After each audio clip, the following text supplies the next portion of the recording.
What's up, ladies and gentlemen? Welcome to the Toddcast Sports Podcast. It's your boy Simbawa Nibaye Jr., Omar Williams, and Denise Obi. It is another lovely sports week, and we got a lot of things to talk about because it was a week of Thanksgiving sports.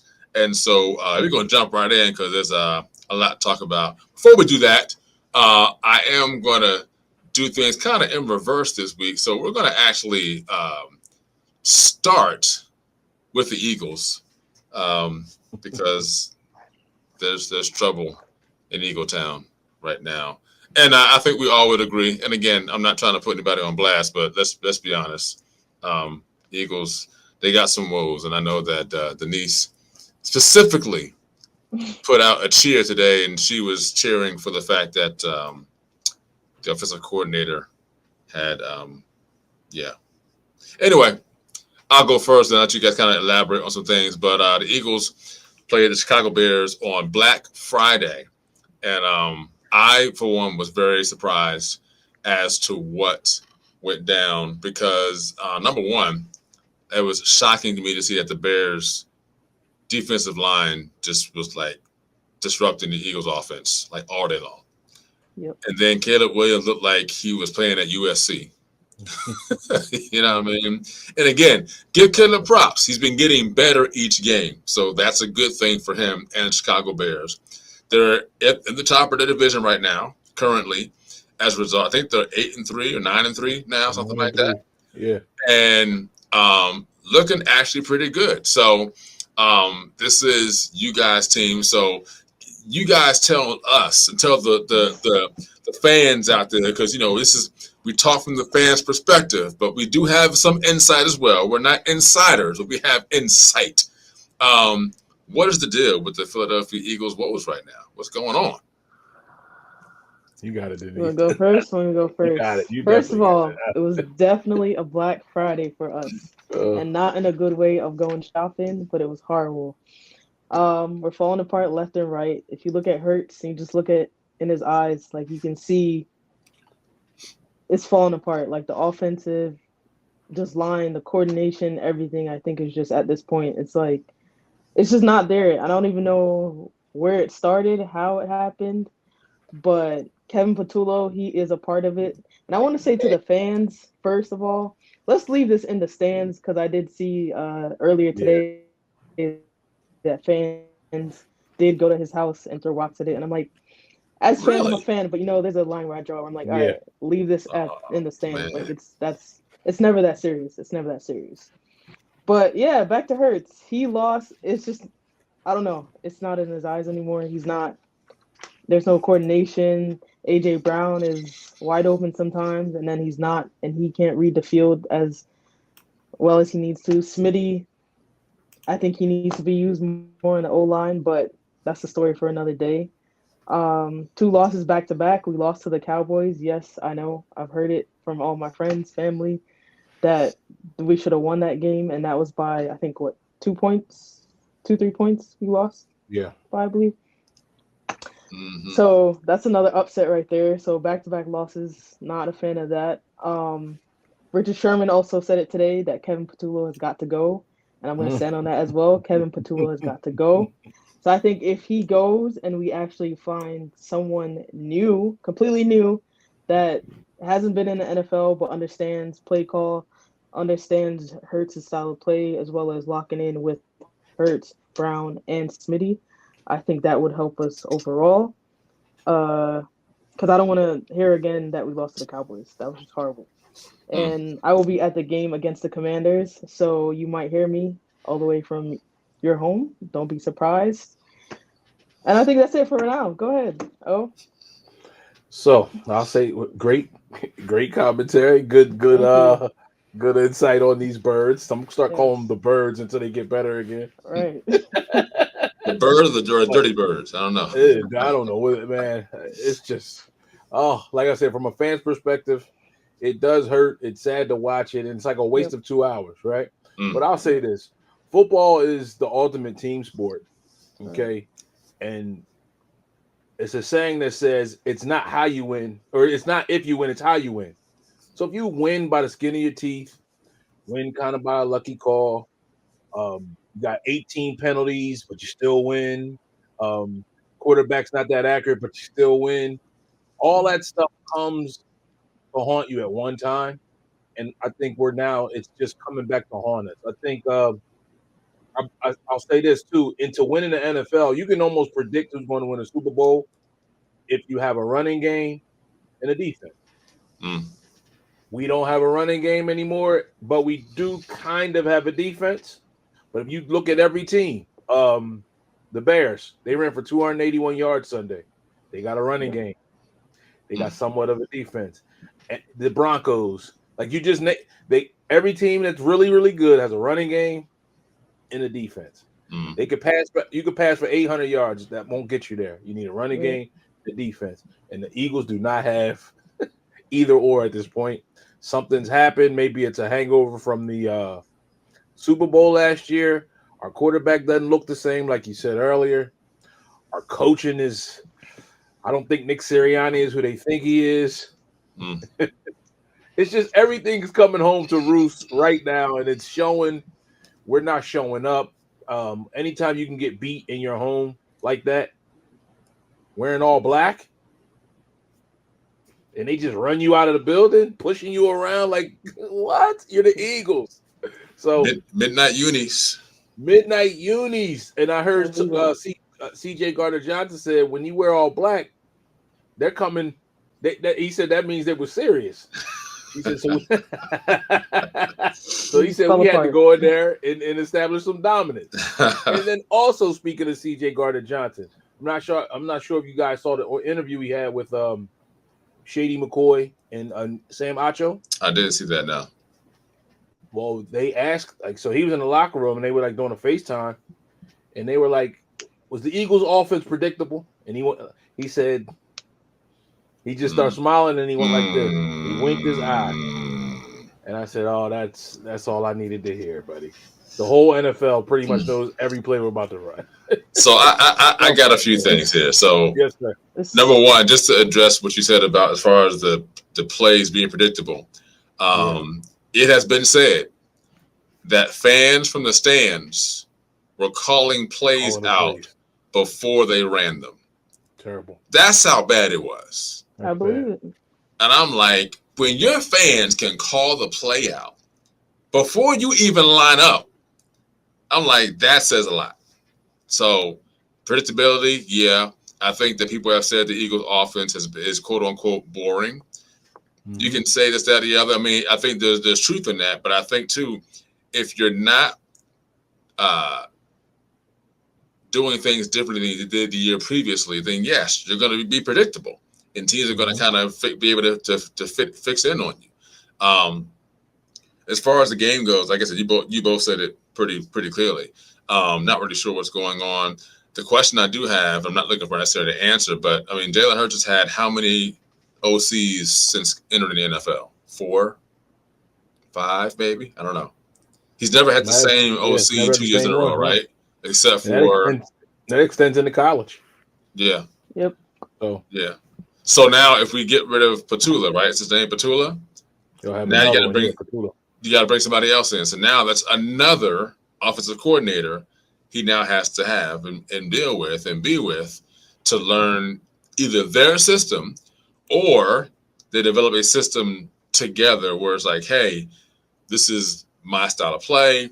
What I like to do is how we run things to a degree.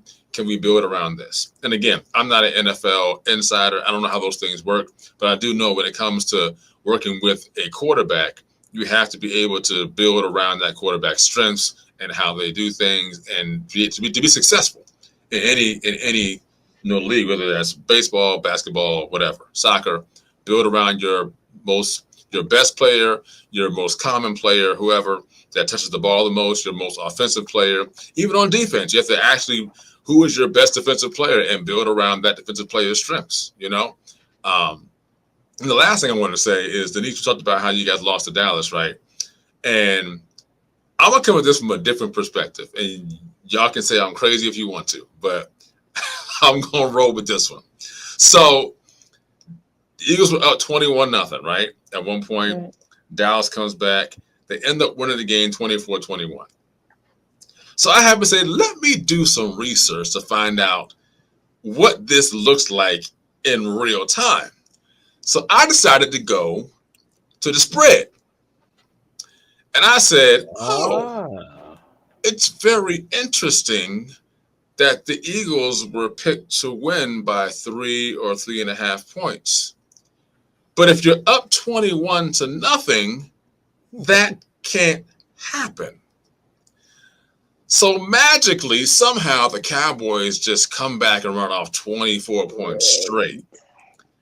So now it's like, okay, well now we're more in the range of that 3 points for the Eagles to win. All we got to do is score a touchdown, and we're in the spread. They failed to do that. And in my head, I'm kind of like, is this a spread game? Or did the Eagles really actually just collapse? I'm just saying. I'm just saying. So I know it sounds pretty far out there, but trust me, crazier things have happened. So that's just my thoughts. Any other thoughts on the Eagles before we move on? No, man. I'm just ready for Monday, man. I've had it with them guys. And again, to your gambling point, I'm not sure, man. I know a lot of people probably like Dallas. They're America's team, right? Mm-hmm. So it must have been a lot of money on Dallas. Mm.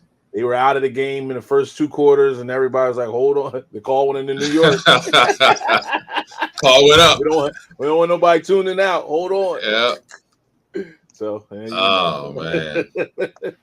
I think they just needed a comeback story, like for the NFL and for Dallas. And the Eagles was the game for that, where they just said, "Oh, let me do a little something here on the side, over here, call this person and do it." And Jerry Jones, I know he's very good friends with Roger Goodell, so that's all I'm saying. And then, let me tip my hat too. Like, all jokes aside, I know we don't like Dallas. I think they're actually good, bro. No, they are. They are. They are really good. Like, but I don't think they're not what their record is saying it is now. I will say this though. I mean, Dallas has been good in the regular season over the past few years. It's the playoffs when they start to unfold and unravel. So, to a degree, I'm not surprised at how they're playing. I am surprised at how they're winning, though. Like, how they're winning, I'm surprised at. I'm not surprised that they are. It's the fact of how they're winning. So, my thing is, let's just wait to see when the playoffs come and see if that still rolls over into the playoffs. So, again, that's my take on it. So. All right, switching gears. We're going to switch over to the Cincinatti Burrows. That's right, you heard it correctly. The Cincinatti Burrows. So if you watched on Thanksgiving evening, the late game in the evening, the Bengals played the Ravens, and Joe Burrow had his return. And it went a lot better than what I thought it would go. Not that I was anticipating that we would get blown out, but I was not anticipating that Burrow would play as well as he did in the second half. First half, he did play well, but they didn't put up any touchdown points. They were all field goals, but they got down the field in pretty hurried fashion. The red zones where they kind of got a little stuck, and I was getting quite annoyed with Zach Taylor because it seems as though he can call all the right plays until we get in the red zone. Then he can't call the right play. And I'm like, you got all this firepower, and you can't call the right plays to get us in the end zone. Like, are you serious? So, again, great stuff in the first half, just couldn't get in the end zone. Second half, it just opened up, and it just seemed like to me the Baltimore Ravens just unraveled and fell apart. The first half, it was anybody's game. Second half, they just fell apart. They had 5 turnovers in the entire game. 3 of those turnovers came from Lamar, 2 fumbles and interception. And then it was just kind of like, what is going on? The defense couldn't stop anything, and it just got worse as it went on. The Bengals ended up winning the game 34-12. And that was shocking to me that it happened in that big a fashion. Again, I'll take the win. But it looked like Joe Burrow was never hurt. Like he went on vacation and came back and said, oh, okay, I'm ready to play again. Like it was just that kind of game. So, again, happy for the win. At this point, as far as the Bengals go, They gotta run the table to have a chance. I don't think that's going to happen. Meaning they can still run the table and go 9-8 because we did it last year. We ran 5 straight off. We stayed 9-8, but there's a lot that has to happen for them to make the playoffs. I believe. I think you have to have at least 2 or 3 teams to have some sort of catastrophic end of the season, meaning they lose all their games. Cincinnati gets in. At the same time, the Bengals can also disrupt some teams from getting in if they win all their games. So nothing much for them to lose, but overall, I was satisfied with the way that Burrow played, and I was also almost kind of shocked. The offensive line kept him clean the entire game. He didn't get hit maybe once or twice, but they weren't like hits where it's kind of like, oh, he got hit again. It's kind of like one of those, oh, okay, he got bumped, he got hit. But other than that, he had a clean jersey the entire game. So any guys' thoughts on the Bengals-Ravens game from Thanksgiving? I watched a little bit of the game. I think that it's too late. It might be too little too late for you guys. I think now you just got to play the role of spoiler. just be spoilers. And I just think if we can get Joe Burrow to play out the rest of the season without getting hurt, go into this, just finish the season, put up some numbers for whatever amount of games are left. Him and Jamar Chase kind of link back up again. T. Higgins, like get the chemistry back, and then just go into the next season. I'm not sure what your contracts are looking like who needs to be paid, or is everybody paid? Everybody's paid. Taken care of. Everybody's paid. So that Joe Burrow, he preached that after last season. It's like we got to get all these guys paid. T. Higgins paid. Jamar Chase paid. Henderson paid. Though Henderson now is hurt, but he got paid. But Henderson also missed like the first 2 games of the season. They won those 2 games. But because he hadn't had a contract yet, he didn't play those 2 games. So everyone has been paid that needs to be paid to get them where they got to go. Defensively, we're still, we actually looked good against the Ravens. In the past 3 games, we actually have looked good on defense. But again, without having Trey Henderson in the lineup and us looking that good as we did, that's actually a positive. But no, everybody's paid. Okay. Well, if everybody's paid, y'all can kind of look forward to the next season. You can look forward to the next season. And I like Chase Brown. That's our guy's twin brother. I don't know if you know that. Yeah. Sidney Brown. He said he's going to the game on Friday to cheer his brother on. So. Did he? Yeah. Okay. Yeah. Well, he went to a doozy. I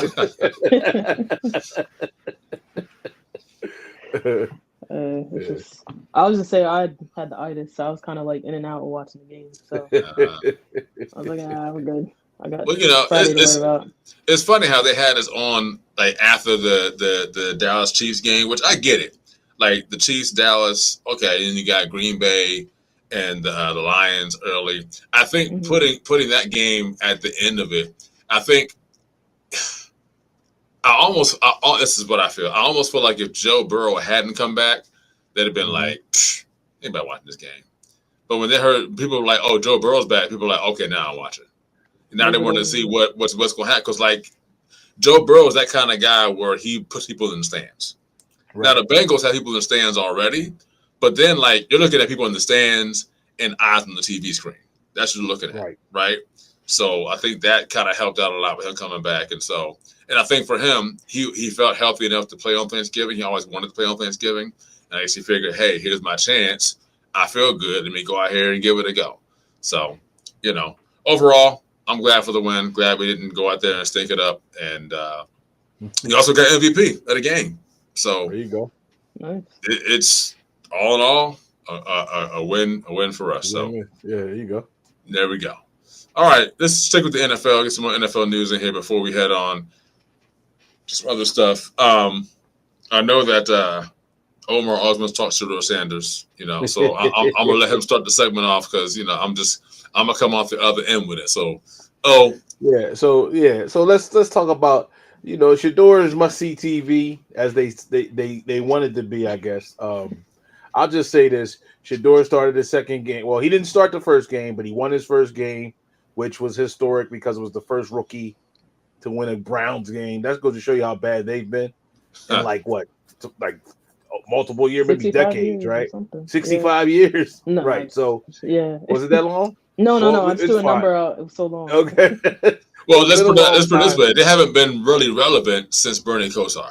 Let's just put it that way. Okay, Yeah, so that's that's true. Bernie Kosar, they were actually relevant, and then Johnny Manziel kind of he brought put some. it. He bought some. Yeah. He bought a little something to it, and that was Yeah. that was very short lived. So Okay.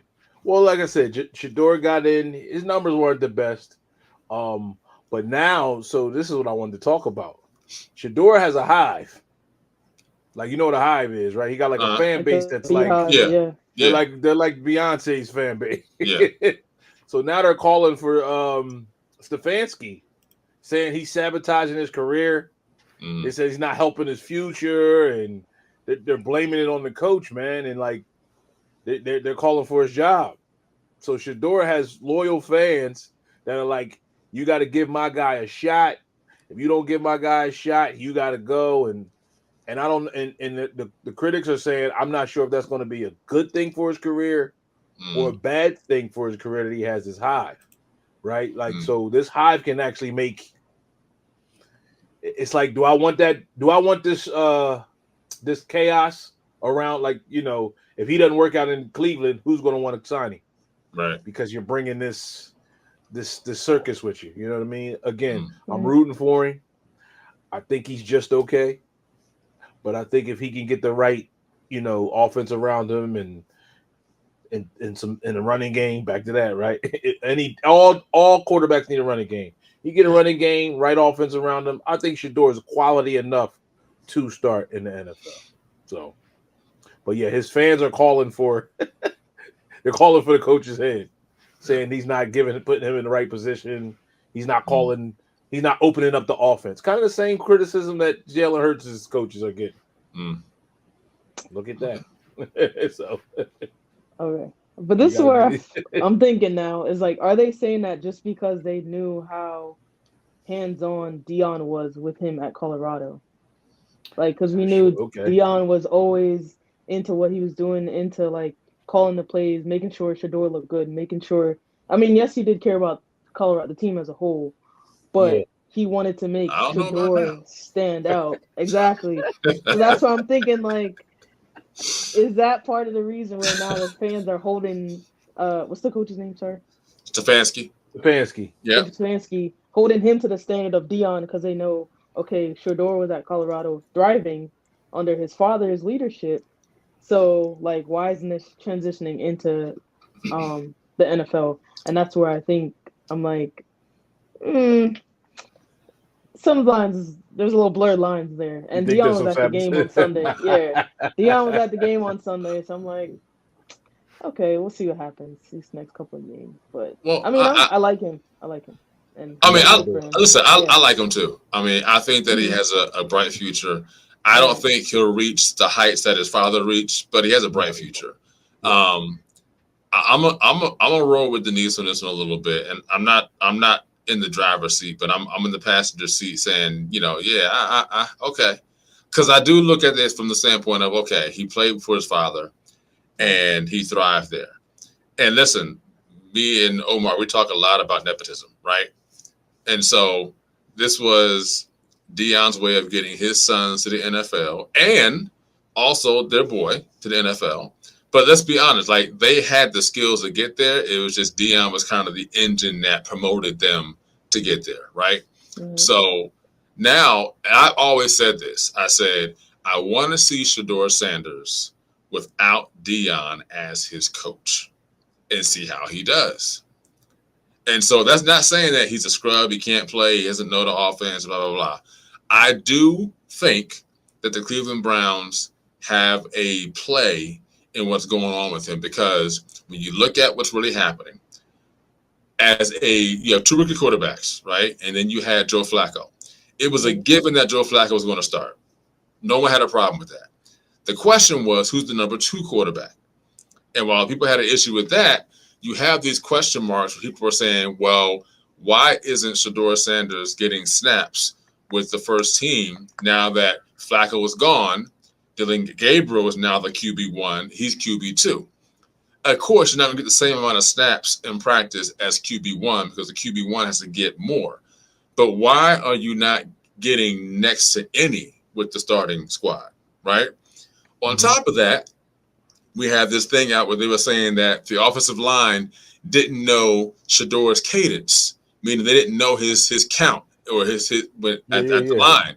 And I'm kind of like, well, that's strange. Why would the backup quarterback not have enough done in practice where the offensive line does not know his cadence? Right. That sounded suspect too. That is suspect. Then you have, all right, he gets thrown into this game where they're getting beat. He's out there, and there's all this, don't know his cadence. He's not sure where guys are supposed to be, yada, yada, yada. Then he has his starting game against the Raiders. I didn't really take too much into account into this game because, number one, it's the Raiders.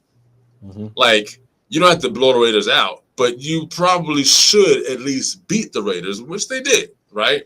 And everyone's like, oh, Shador did this. And I was like, slow down. So we had a game against San Francisco on yesterday. And again, it's not saying, well, they played a really good team. San Francisco, like, they're good, but they're not like, oh my gosh, good. Like they're in the bottom of those top teams. They're not up there with the top teams, but they're not mediocre either. So yeah, they played a team that was better, not much better, but better than the Raiders were. And it's like, okay, let's see what else he has against some teams that actually are better in play. Now, again, with Denise, I'm with her on the fact of, hey, he did so well with his father. Why not Kevin Stefanski? I'm like, well, Kevin Stefanski is not his father. He's not there. Kevin Stefanski is there to coach the team based off of what he sees in practice or whatever. Now, you can also say that he may not want Shador there. That could be possible. I don't know. But the question marks I have are, if he's the QB2, why was he not getting snaps with the starters so they could know his cadence and get those reps? And then number two, I'm like, why are you so, to a degree, bent on not naming him the starter when you know good and well Dylan Gabriel is still in concussion protocol? Right. There's a lot of question marks there. Now, we can only speculate because, again, we're not insiders. But when you look at things from the fans' perspective, one can raise questions to say this is not typical quarterback treatment, especially when you have someone who may be as talented as Shador Sanders is. And again, I think we have yet to see what that looks like because he's a rookie. He's playing in the NFL. Things are a lot faster than were in college. I think he played against a faster defense against the Niners on Sunday. I think he got a taste of what real NFL regular season play looks like. Because in preseason, he looked good, which everyone saw that. The eye test told you, okay, he can play the position. But when you're playing preseason football and regular season football and playoff football are three different seasons in one. And so I think he got a good look at a good team playing fast NFL football on defense and saw what that looked like. So, anything else on Shador? I just think it's a humiliation ritual, and I stand on that. That's a whole topic for another day, but I stand on that. It's a humiliation ritual, especially to get back at Deion. But we'll save that because that's a lengthy topic. I'll add this to it. Shador got to figure out a way to get the media back on his side. Yeah. For example, when they ask him a question like, when he says stuff like, I didn't get that many reps with the first team, but imagine me getting a full week of practice with the first team, and he says it's going to be dangerous. I think people are just looking for stuff to criticize him about. Right? So if he could just settle it down, play football and do his job, just get to start answering the questions with a little less bravado. I'm not saying he can't have that because I don't like that's what makes him good, right? He needs to have that bravado. I think sometimes we want to neuter the player, but that's what makes them who they are. That cockiness, that brashness. I think that's part of who they are. That's why they're that good. You can't be timid and be Michael Jordan. You just can't be. Like, you can't be the nicest guy on the court and be Kobe Bryant. It's impossible, right? So, but he just got to somehow he got to spin the narrative that he's not this cocky kid who's silver spoons. And he's there only because of his dad, none of his effort or his work. So if he can spin that narrative, good luck doing it. But I'm rooting for the man. So I don't know. I think that there's a lot of his father in him. Yeah. And I think that his father is going to always tell him, son, be you. But I think being you and, again, doing things in a way that's professional can be done as well. So I know exactly what you're saying. I think that's a teaching point for him. At the same time, I think, I'm not saying Deion doesn't understand this, but it's a different era and different time where when Deion was playing, there wasn't social media and instant gratification of notifications of what's going on, what's happening. And so with Deion, it was all about, if you didn't see it on the news or after the post game, like, you didn't see it. You might have saw it on Sports Center, but you didn't see the whole thing. You saw a glimpse of it. Now it's like you see everything in real time. It happens so fast. And then once media gets a hold of it, they run it and they run it and they run it and they keep running it until they find something else. And so I think what O was saying is that, he just has to learn how to talk to the media in a way that doesn't fall back on him as a negative as far as being a positive. So I think that can be done. It's just a matter of, will it be done? And is he willing to do that? And, see what happens. So that's cool. Any other NFL news we're going to talk about? Yes, no? Yeah, I'm good. You good? Yeah. Okay. All right. Well, let's transition to let's do college football now. Let's do that. We had a college football rivalry weekend. There was a lot of rivalries going on. I can't even actually name them all. I wish I had a list in front of me. But I know we had, I think it was USC, UCLA played. Yep. We had Washington, Vanderbilt, Tennessee, Michigan, Ohio State. They played Vanderbilt, right? Tennessee Vanderbilt? Yeah, Tennessee Vanderbilt. And Vandy Alabama. got them. Vandy got Alabama, Navy Auburn. and Navy and Army too, I believe. Yep, Navy and Army. Florida State. Like, they did it all. They did the in-state schools. Now, I don't know if Kentucky and Louisville played. I can't remember if they played or not. But I think they did, TK. I think they did. And then Alabama beat Auburn, right? Alabama beat Auburn, yep. And then there were a couple others that happened. I can't remember. But yeah, a lot of rivalry week. If any of you know, I am a Michigan fan. Michigan, Ohio State played this weekend, and things looked good in the first half. And then the second half, I got upset.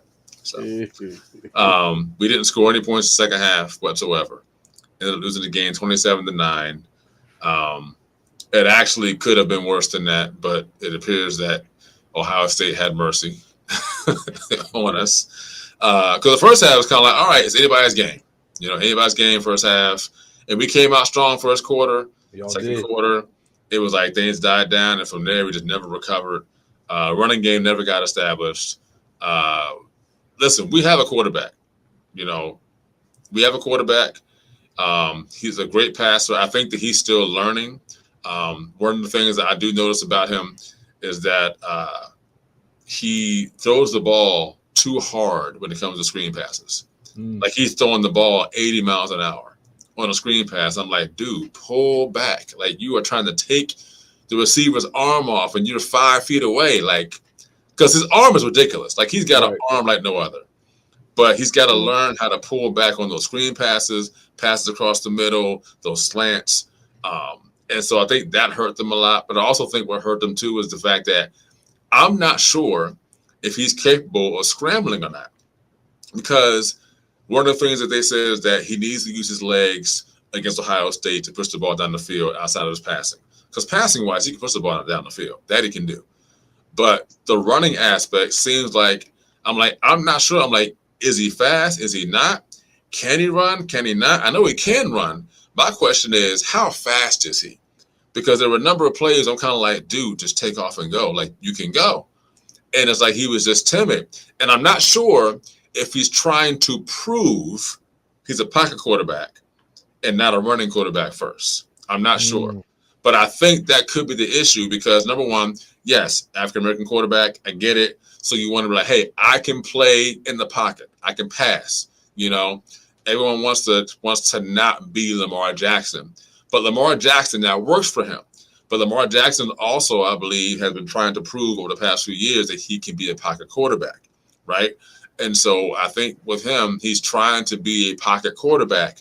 And it's like, well, what's the objective? The objective is to push the ball down the field and score points. So if that's your legs or your arm, whichever one, like, do that.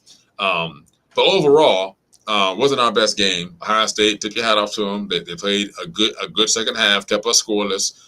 They scored more points than we did, and that was the game.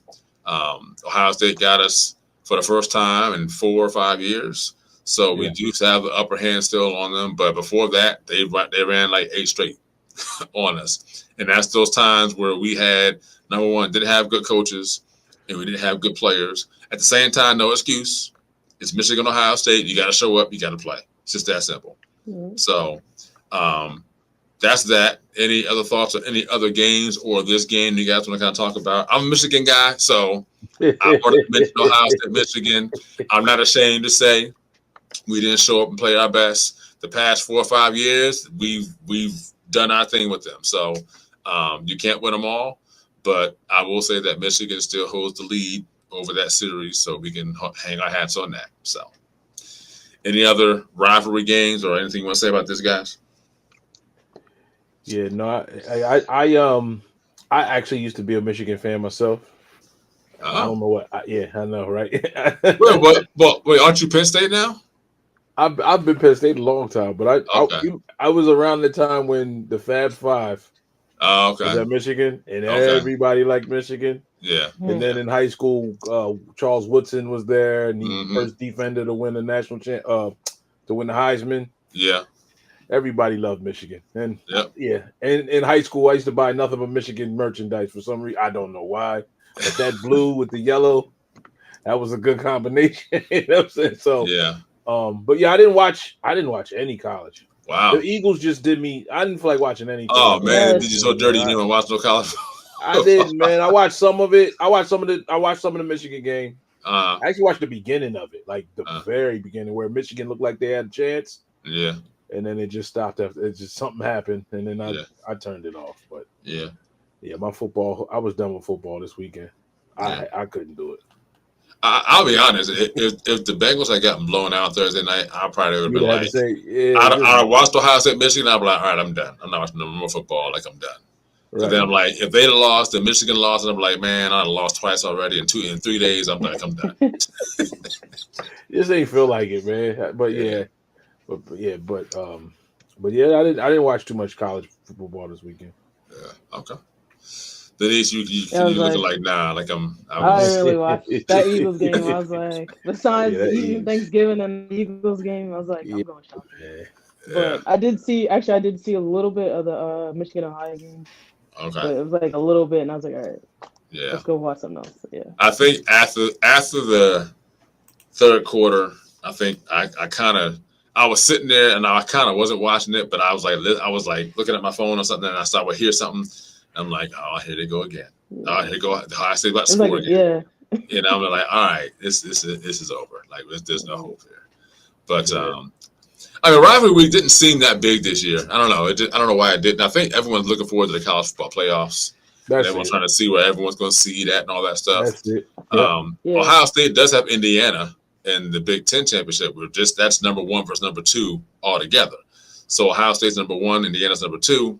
So it's not just the best 2 teams in the Big Ten. It's the best 2 teams in the actual college football world. So that's going to be a good game to watch. See, I think for me, it's a good chance to see how good Indiana actually is, and then to see if Ohio State is really as good as everyone says or thinks they are. You know what I mean? So the one thing I don't want to happen, I don't want Ohio State to repeat as champions. Like that, I don't want. Right. So hopefully that someone else can get them out of there, because that would just not look good if they were to repeat.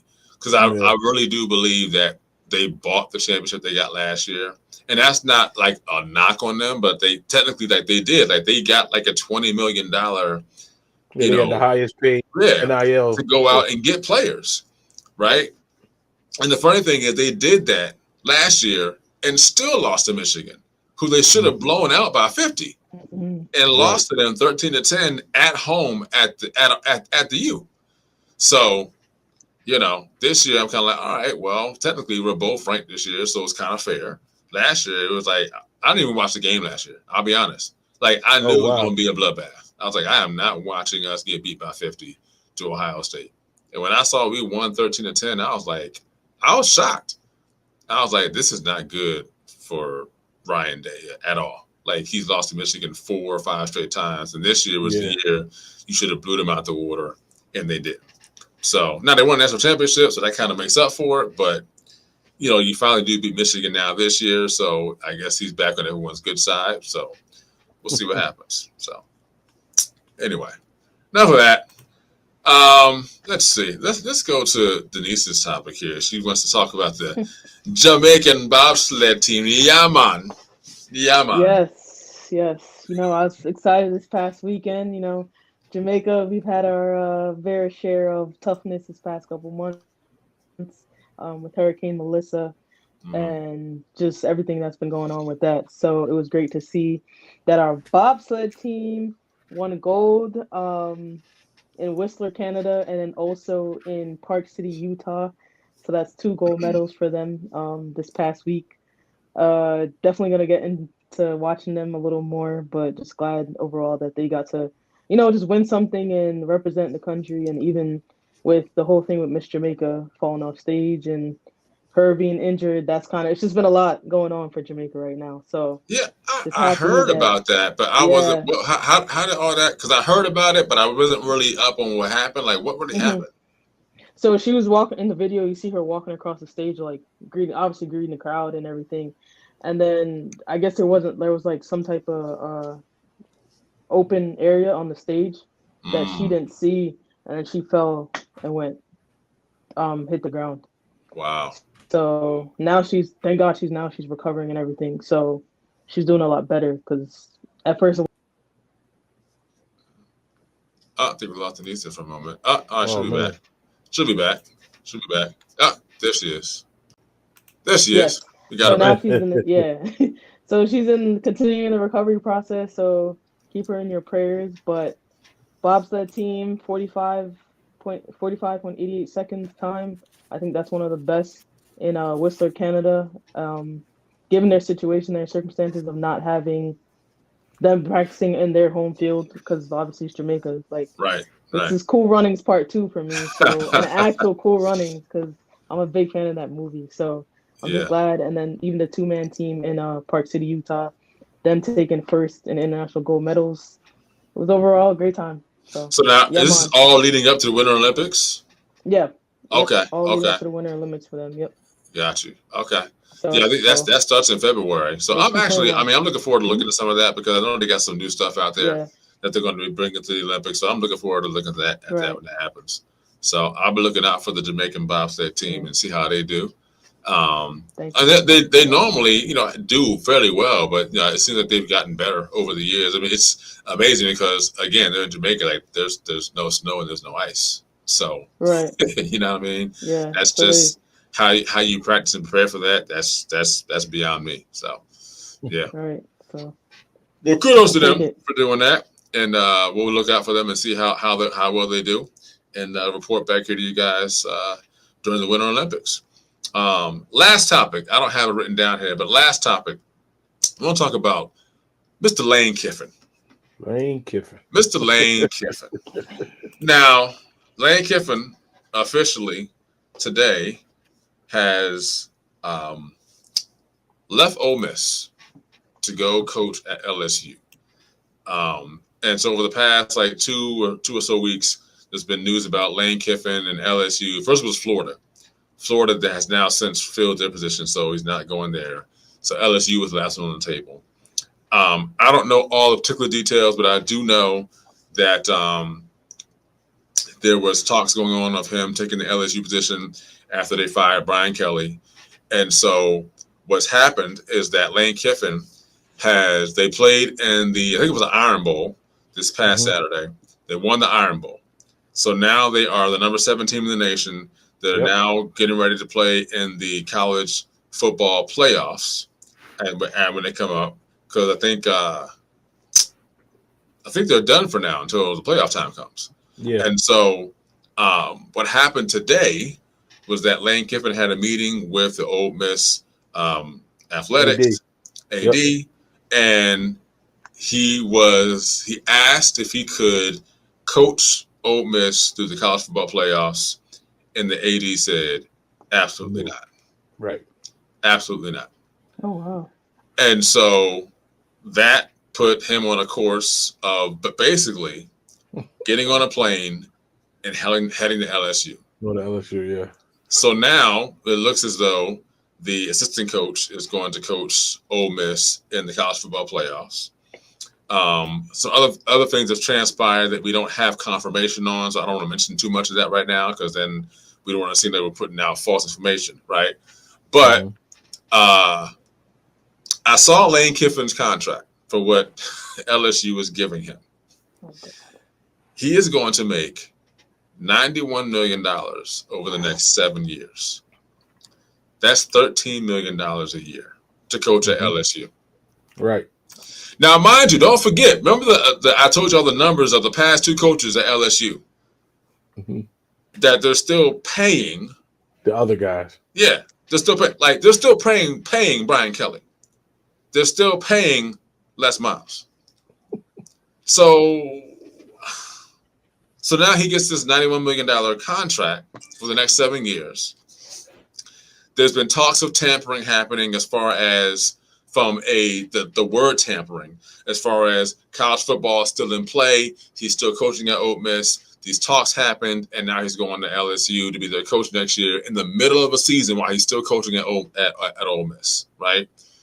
A different story when it comes to, I believe, Franklin, who was at Penn State, who got fired and now has been hired as the coach at, where's it at now? I just lost my frame of mind. Is it Virginia Tech? Virginia Tech hired him to be the next football coach for next year. Now, different circumstance. He got fired at Penn State, was jobless, and then got hired at Virginia Tech during the season while the interim coach was still coaching. Now, technically, in my thought, you might want to wait till the season is over and then hire him. But however that happened, he had been fired already. He was available. Technically, I guess they can do that. As far as Lane Kiffin goes, he is still coaching Ole Miss in a season where he's the head coach. He's been there for 6 years, took the program from where it was, brought it up. And then now these talks have happened of him now going to LSU. It's now happened during the season where now the college football playoff is now happening. And everyone has their own thoughts about this and all that.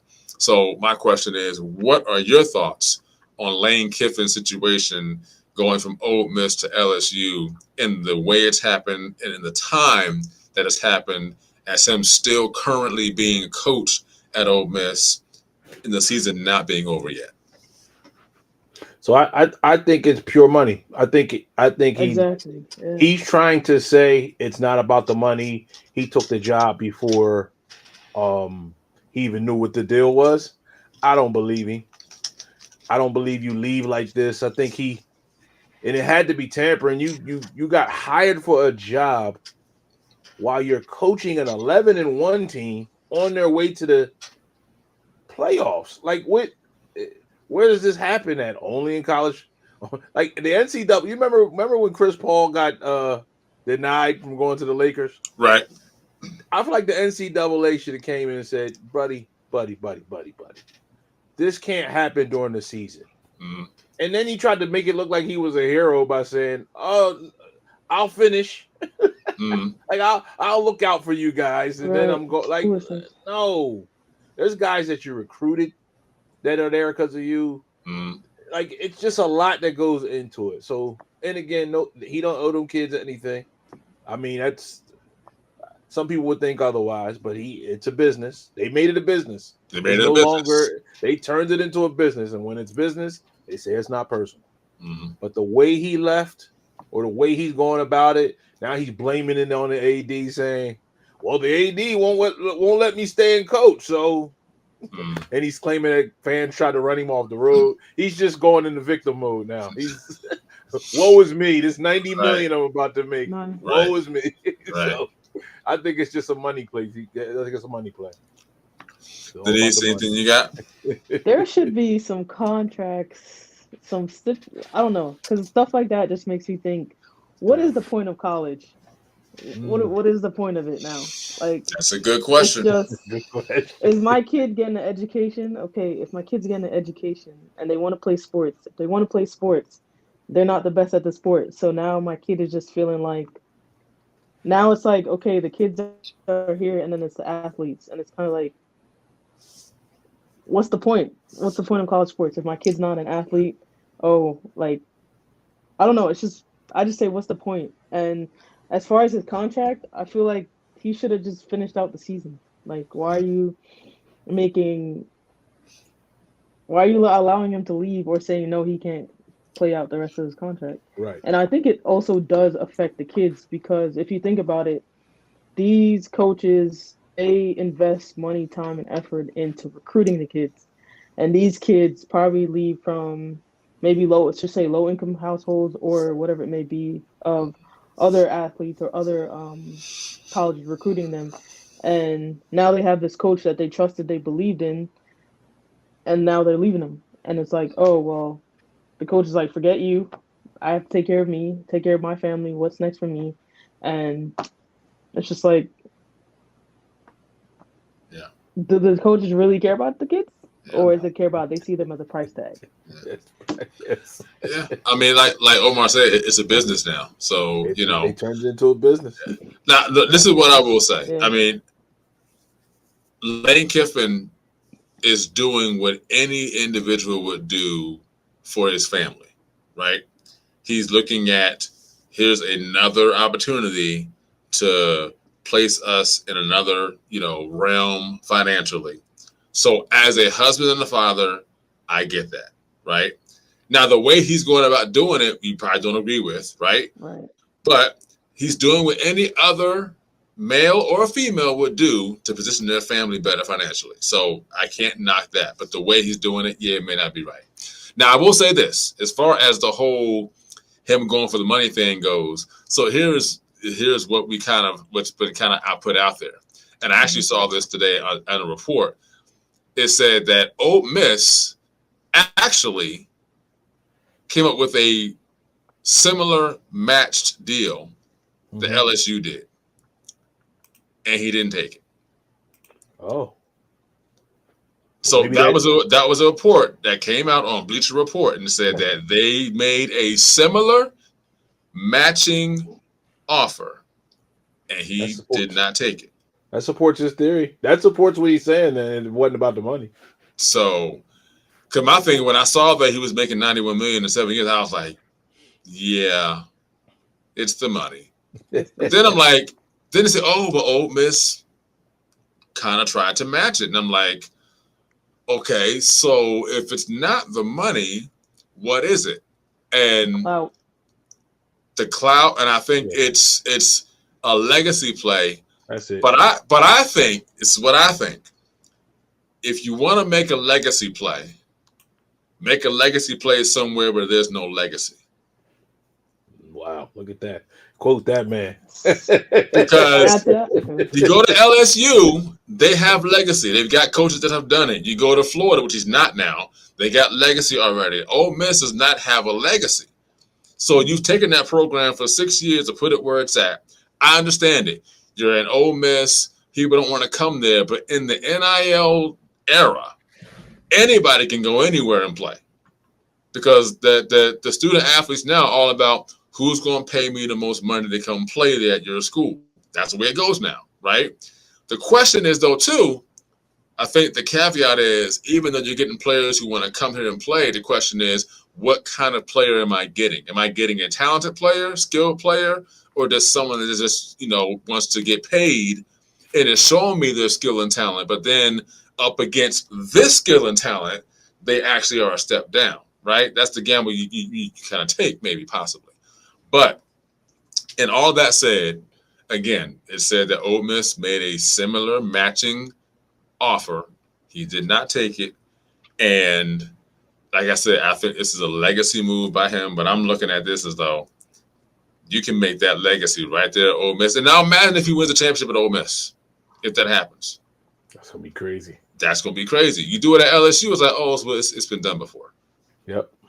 You know? So it's not.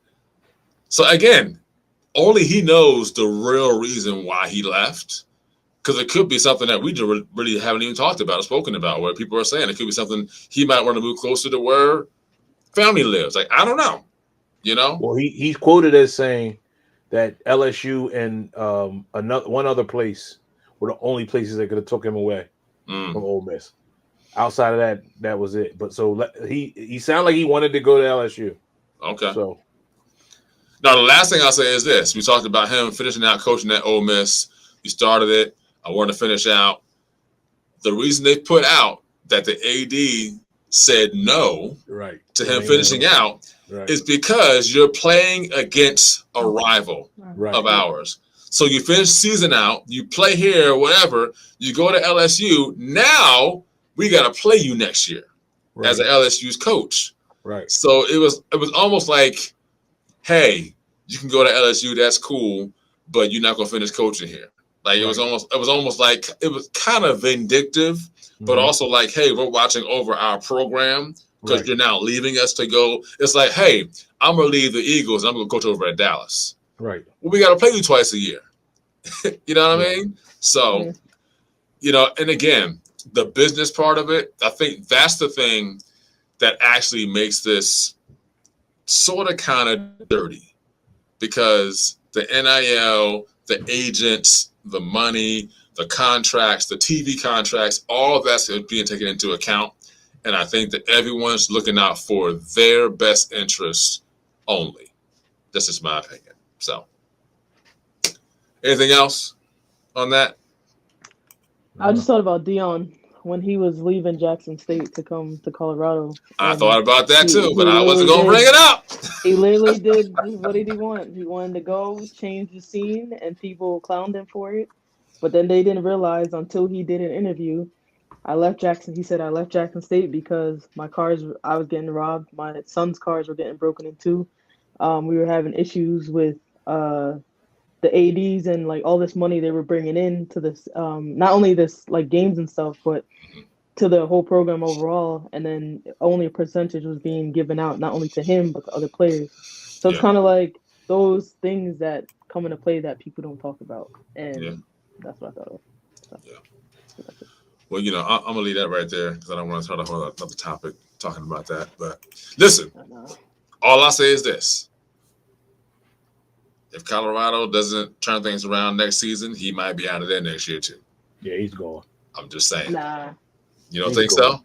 Him and the AD are buddy, like, close. I don't see that. He might want to leave. We'll see. We'll leave that up for discussion. He's not getting the recruits.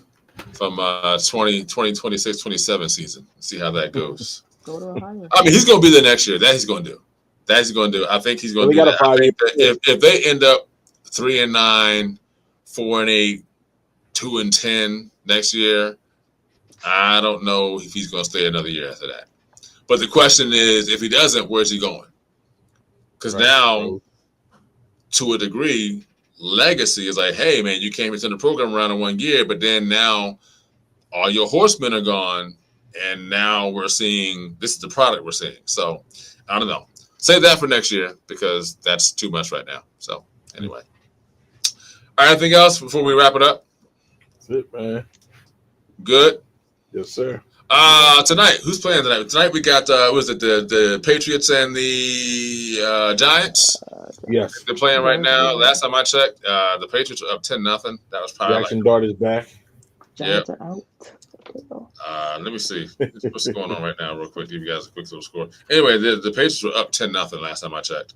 They actually looked pretty good against the Giants. Giants who are 2-10 right now. They're out. There's a lot going on with the Giants. They haven't been right since Tom Coughlin. So I'm serious. Since Tom Coughlin, they have not been right. Yeah, have not been right. Wow. So I just hope that they don't waste Jackson Dart's good years. And that guy that got hurt, Scatterboo. Yeah. Hope they don't waste those years on those guys, because Dart, he can be something. He can be something great if he's with the right team, right organization, right coaches, all that stuff. So the Giants need to fix a lot of things to really utilize him and keep him going, because they got a quarterback. Now you gotta build around that. So that's it. Move on to New York. Yeah.